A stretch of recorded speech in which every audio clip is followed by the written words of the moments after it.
Hello and welcome to this very different and special episode of Ramuism.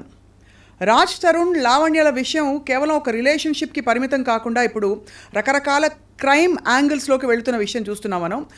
అనేక మంది వీడియోలు ఇంకా రకరకాల డేటా ఒకరిపై ఒకరు సంధించుకుంటూ ఈ ప్రూఫ్స్ నా దగ్గర ఉన్నాయి, వీళ్ళ క్యారెక్టర్ ఇది అని చెప్పి బయట పెట్టే ప్రయత్నం చేస్తారు. Let's talk to Ram Gopal Varma గారు. అసలు అన్ని విషయాల్ని ఆయన క్షుణ్ణంగా ఒక అనలైజ్ చేసేవారు. ఈ విషయాన్ని ఎలా అర్థం చేసుకుంటున్నారని చెప్పి. సార్ నమస్కారం. సో రాజ్ తరుణ్ మీకు ఫ్రెండా? I know him. You know him, right? I'm a friend, yeah. So మీరు ఫాలో అవుతున్నారా రాజ్ తరుణ్ లావణ్యల విషయం? Yeah, కొంచెం. Right. Maybe I don't know all the details. అంటే అక్కడ more than Raj Tarun what ever మీడియాలో జరుగుతున్నాయి కాంటాక్ట్స్ కన్నా ఈ రిలేషన్షిప్స్ ఆస్పెక్ట్ అనేది ఐ ఫీల్ అంటే ఇది దీంట్లో ఉన్న స్పెసిఫిక్ ఇన్సిడెంట్స్ మనకు కూడా అన్ని డీటెయిల్స్ తెలియకపోవచ్చు, బికాజ్ మీడియాలో రకరకాల వర్షన్స్ ఉన్నాయి and it is under investigation and blah blah you know. But when you hear the audio recordings and all that, that is what which actually is very surprising. అంటే ఒక middle class educated people అసలు అలాంటి language వాడతారు అనేది I was quite taken అబ్యాక్. ఇద్దరు వైపు నుంచా ఒకళ్ళ వైపు నుంచా? నో, ఐ థింక్ మోస్ట్లీ అమ్మాయి వైపు నుంచి. అమ్మాయి వైపు నుంచి, లావణ్య గారి వైపు నుంచి, right. I mean fair enough చేసే ఇప్పుడు కోపంలో ఏదో అనేస్తారు అనే డిఫెన్స్ అనేది ఐ ఫైండ్ ఇట్ వెరీ అంటే almost you will understand a persons character from the way మీరు మాట్లాడే దాన్ని బట్టి మీ క్యారెక్టర్ అర్థమవుతుంది కదా ఎప్పుడైనా. So I think that is an index. Yeah, right. So అంటే మీరు ఒకసారి ఒక కథ చెప్పారు. ఇద్దరు మనుషులు చాలా ఇష్టపడి ఒక 6 నెలల తర్వాత they can't the very sight very existence అని చెప్పి, అంత వైరుధ్యం వీళ్ళిద్దరి విషయంలో రావడానికి మీరు గమనించిన విషయాలు అంటే I don't want to speculate on specifics, but I want to give an example in the context. ఇప్పుడు ఫస్ట్ వచ్చినప్పుడు అసలు నువ్వు లేకపోతే నేను లేను, నువ్వే నా ప్రాణం, నువ్వు లేని జీవితం లేదు అని అదొక అలాంటి కమిట్మెంట్ చేసిన తర్వాత ఆ ఇంటెన్సిటీని మెయింటైన్ చేయడం కష్టం అవుతుంది. అప్పుడు ఒక పర్టికులర్ టైంలో మీరు అది ఆ ఇంటెన్సిటీ పోయినప్పుడు the other person feels betrayed. అప్పుడు అలా అన్నావు, ఇప్పుడు ఇలా అనలేదు ఇలా you know. But I think that is still a normal thing. ఇక్కడ కొంచెం ఏంటంటే నాకు the fact that they claim they there for years, 11 సంవత్సరాలు, అదొకటి. దాని తర్వాత he has some complaints about her, she has some complaints, ఇవన్నీ చేసి అది ఆల్మోస్ట్ ఒక రెగ్యులర్ రిలేషన్షిప్ లాగా మనం మాట్లాడాం.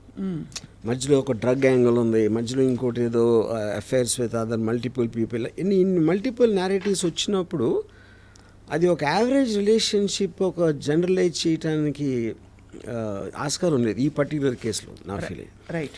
బట్ నేను అంటే నాకు తెలిసినంత వరకు I'm feeling very sorry for Raj Tarun honestly.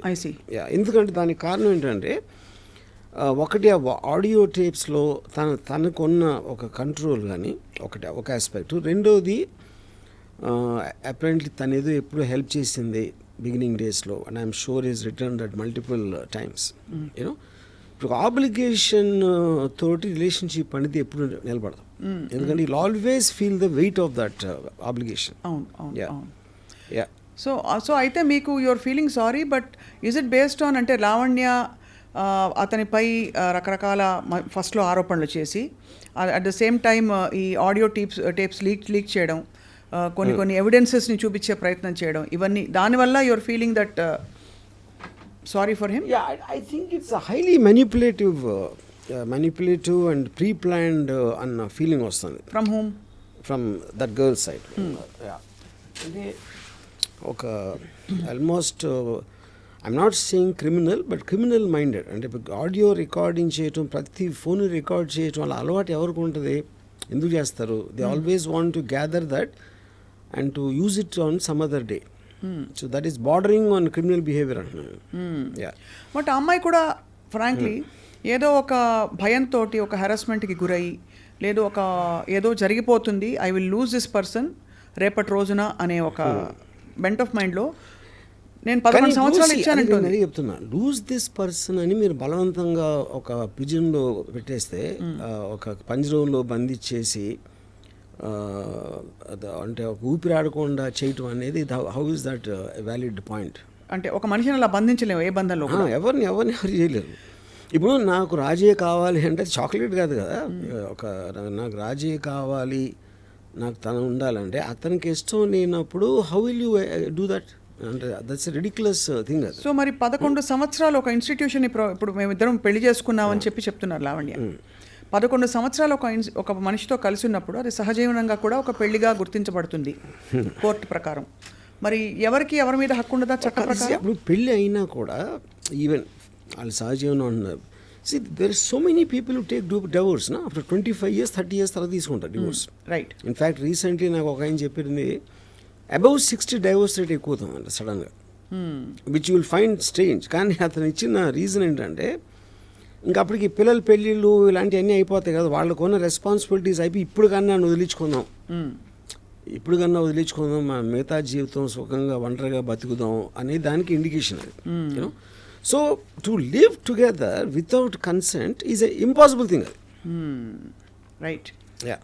So ఈ ఫస్ట్ ఆడియో అసలు బయట పెట్టింది శేఖర్ భాష అనే మధ్యవర్తి.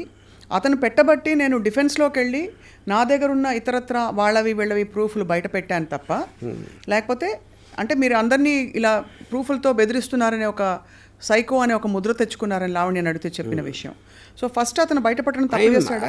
First of all, I don't think that's true, because I think Shekhar Basha came in a much more recent times ever since this happened. నాకు తెలిసి అతను 30 days తర్వాత ఇప్పుడు audios we are hearing right from the beginning. అదొక point. రెండోది, ఇప్పుడు ఎవరు record చేశారు, ఎక్కడి నుంచి వస్తుంది అనేది అది కంప్లీట్ అదొక మేజ్ అది. యూనో, అంటే వేరే వాళ్ళు మాట్లాడిన అన్ని రికార్డింగ్స్ ఏడు దగ్గర వచ్చినాయి, ఎవరు లీక్ చేస్తున్నారు అనేది నాకు తెలిసి సిబిఐ కూడా పట్టుకోలేదు. రైట్. అంటే అంత కాంప్లికేట్ అనిపిస్తుంది. బట్ ద ఫ్యాక్ట్ దట్ ఈవిడ దగ్గర అన్ని ఎవిడెన్సెస్, అంతమంది కాన్వర్జేషన్స్ ఉన్నాయి అన్నది అదొక క్రిమినల్ ఇది అంటారు బేసికలీ, క్రిమినల్ మైండ్ ఉండడం క్రిమినల్ థింకింగ్. రైట్. సో మీ దృష్టిలో లావణ్య ఏం ఎక్స్పెక్ట్ చేస్తున్నారు ఇప్పుడు అని అనిపిస్తుంది? బికాజ్ రాజ్ తరుణ్ కావాలని తను బయటికి చెప్తున్నారు, బట్ యాక్చువల్గా ఏం ఎక్స్పెక్ట్ చేస్తారని మీకు అనిపిస్తుంది? See, eventually I think this will reach some kind of a financial settlement అనేది నా guess. You know, but at the same time తను అంత స్ట్రాంగ్గా ఉండి ఆల్రెడీ తను అంత సపోర్ట్ చేసి ఎంతో కొంత డబ్బు ఇచ్చి అని చేశాడు కాబట్టి, whether it be in the frame of the mind, అంటే ఇప్పుడు ఫైనాన్షియల్ సెటిల్మెంట్ అనేది మీరు ఒక బయట చేస్తున్నారా, కోర్టులో అవుతుందా, depending on the various factors, అది అవన్నీ it will eventually lead to that. కానీ వాళ్ళిద్దరూ కలిసి ఉండటం అనేది జరగదు. రైట్. That cannot happen. అది కలిసి ఉండడం ఇంపాసిబుల్. నిన్న లావణ్య ఐ డ్రీమ్తో మాట్లాడిన ఇంటర్వ్యూలో చెప్పింది ఏంటంటే తనని అరెస్ట్ చేయడం కూడా ఇట్స్ ప్లాంటెడ్. అంటే పోలీసులు ఉన్న పళంగా ఒకరోజు తను ఎక్కడి నుంచో దిగితే తనని వెళ్ళి అరెస్ట్ చేసి తీసుకెళ్ళిపోయారు. ఆ రోజు కుక్కపిల్లతో తను వాక్ వెళ్ళింది. అండ్ ఆ టైంలో అరెస్ట్ చేసిన వాళ్ళు మఫ్టీలో రావడం అనే ఫోటోగ్రాఫ్స్ కూడా చెప్పారు. మీకు ఏమనిపిస్తోందంటే ఒక డ్రగ్ కేసు అన్నది ఆబ్వియస్లీ మీరు క్రైమ్ స్టోరీస్ చాలా రాశారు, తీస్తారు కాబట్టి అడుగుతున్నాను మిమ్మల్ని. ద పాయింట్, ఇప్పుడు అది తన allegation about the police, but common sense tells me, ఇప్పుడు మీకు ఒక వ్యవస్థ అనేది మీరు అరెస్ట్ చేసి దాన్ని చూపించి మేజిస్ట్రేట్ అక్కడ ప్రూవ్ చేసి వాళ్ళు రిమాండ్ ఇవ్వటం, ఇన్ని ప్రాసెసెస్ అందరూ కలిసి ఏదో ఒక కుట్ర పన్నేసి ఎవరో కుట్ర చేయించారు అంటే that sounds very unbelievable. Point 1. So ఇప్పుడు దీని వెనకాల ఎవరున్నారని చేసే దట్ ఎవరున్నారని ఎక్స్ప్లిసిట్గా చెప్పకపోయినా నిన్న చర్చలో పాల్గొన్న ఇతర వారి సపోర్టర్స్, ఆవిడ సపోర్టర్స్ ఎవరైతే ఉన్నారో, అంటే ఆ మాల్వి అనే అమ్మాయి తన గుడ్ ఆఫీసెస్ యూస్ చేసి ఏదో ప్రెషర్ చేసి పోలీస్ డిపార్ట్మెంట్, బికాజ్ తను అడగడం ఏంటంటే ఒక సామాన్య స్త్రీని కుక్కతో వాకింగ్కి వెళ్ళిన టైంలో ఎవరైనా పోలీసులు వచ్చి ఎందుకు అలా పట్టుకుంటారు, అలా తీసుకెళ్ళిపోయి 43 రోజులు ఉన్నానని తనే చెప్పాడు. 43 ఒక పూట బెదిరించే ఏంటి అది అంటే వేరు, బట్ 43 రోజులు రిమాండ్లో ఉంచుకోవడం అనేది సాధ్యమా? రిమాండ్లో ఉంచుకోవడం అది that is a judicial remand.